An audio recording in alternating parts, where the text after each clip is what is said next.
Assalomu alaykum aziz yurtdoshlar.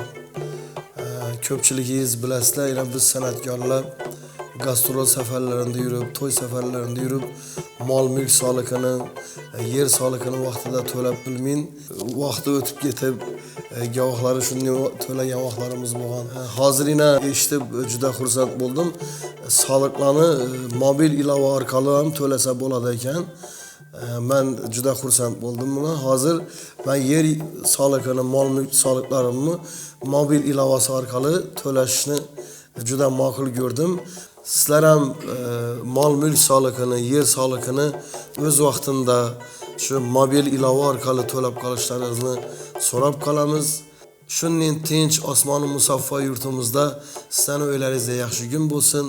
Bizning san'atkorlar sizlarning o'ylaringizda xizmat qilali, hamisha yaxshi kunlarda didorlashni nasib qilsin deymiz.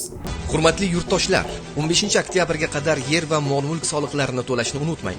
To'lovni soliq mobil ilovasi orqali tez va oson amalga oshiring.